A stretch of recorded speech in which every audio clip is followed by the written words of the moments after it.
Welcome to Midnight Whispers. Tonight we share two stories that will haunt your dreams. Be sure to subscribe and click the bell so you won't miss our weekly explorations into the paranormal and the unknown. Now, dim the lights and light a candle. It's time for Midnight Whispers to begin.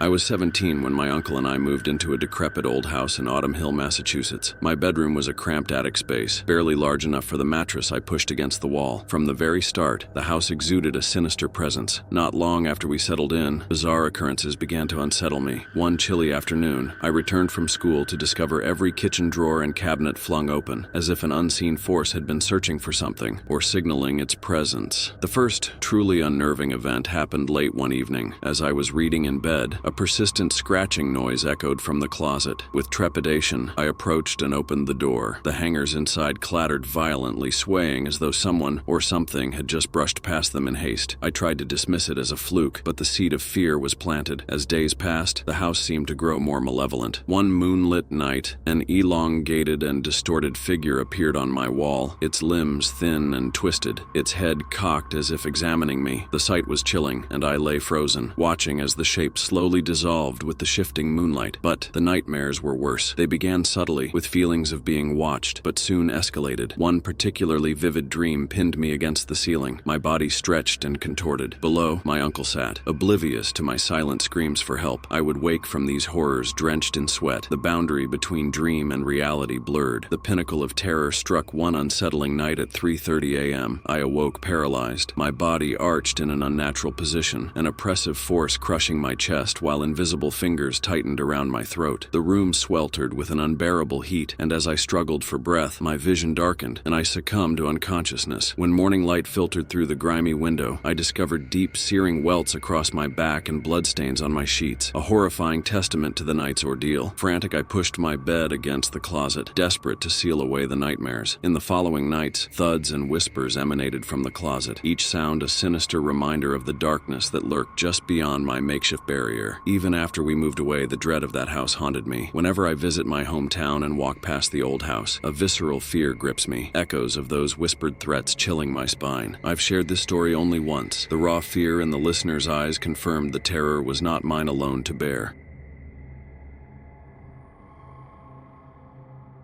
In the oppressive heat of an August night in 2011, I found myself walking through the ancient, forgotten village of Hollow Creek, hidden in the deep valleys near Vancouver, BC. The village was notorious for its eerie silence after dark, and that night was no exception. It was around 3 a.m. when I left my friend's house on the opposite side of the village, knowing well that the streets would be deserted and cloaked in darkness. My route home involved crossing an old, unused railway track and passing through a secluded gully, masked by dense woods, a shortcut that in hindsight I should have avoided at such a late hour. As I ventured deeper into the woods, the only light came from my phone's flashlight, casting long, twisted shadows between the trees. Suddenly, a subtle shimmer caught my attention. It wasn't the usual glint of animal eyes or the reflection off dew-covered leaves. This glow had a sinister quality, pulsating softly in the darkness. I slowed my pace, heart thumping in my chest as the source of the light became clearer. A distorted, hunched figure, crouching among the underbrush. The creature's skin was pale, almost translucent, with a ghastly luminescence that seemed to ripple with each subtle movement. It had unnaturally pointed ears that twitched at the slightest sound, and as it turned its head towards me, I was struck with sheer terror. Where a face should have been, there were only hollow pits of glowing yellow eyes set deep within its skull. The rest of its visage was a blank, nightmarish canvas. Rooted to the spot, every instinct screamed at me to flee, but the old tales whispered in my mind, "Never turn your back to a demon, never show your fear." So, with a breath that felt like it might be my last, I chose to inch past the creature, avoiding any direct gaze into those soul-piercing eyes. The air grew colder as I moved, the silence so heavy that it muffled the sound of my own footsteps. As I finally emerged from the woods, the terror of being followed propelled me into a sprint. I didn't stop running until I was safely inside my house, my lungs burning for air, my mind reeling from the encounter. The following weeks were sleepless, filled with nightmares where those yellow eyes would appear in the darkest corners of my room. Driven by a desperate need for answers, I scoured the internet years later, hoping to identify the ghastly apparition. My search led me to ancient legends of the Wendigo, a malevolent spirit of the woods, known to manifest in the loneliest of places since the early 1600s. The realization that I had encountered such an entity, a harbinger of doom in local folklore, sent chills down my spine, leaving me forever wary of the shadows that linger in Hollow Creek.